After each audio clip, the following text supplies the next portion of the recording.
Not far from the madding crowd.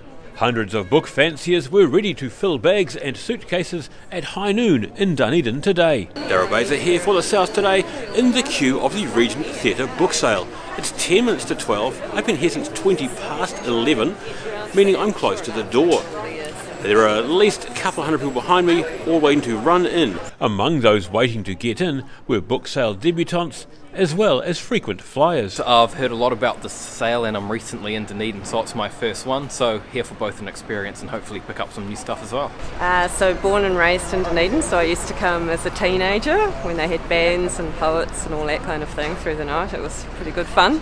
With the Octagon bells chiming noon behind us, we were off. At the Serpent's Head of people, there was some jogging, but about 30 people back, it was an orderly stumble.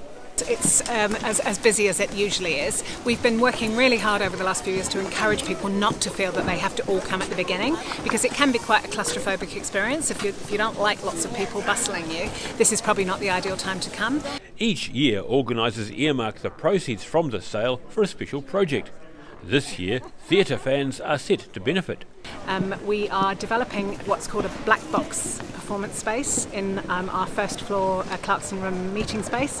That's really to allow for the ability to put on a smaller scale of show, and that might be a children's show, it might be a cabaret, anything that people want to use the space for, and it will seat between sort of 40 to 100 or so people depending on the setup that the performer wants. And that's very timely now because of course we've lost two of those spaces in the city centre with the Fortune having closed. There are two other new features of the long-running event.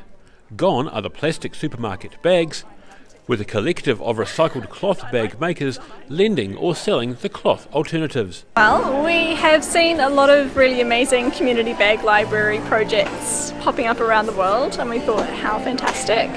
It's a way of engaging the community in something that's really accessible and fun to do as a group of people. Some books arrive in such poor condition they can't be sold. But Southern artists have taken on a Books as Art challenge, making all manner of objects out of history's pages. The Regent Theatre 24-hour book sale runs until noon tomorrow. Daryl Baser, The South Today.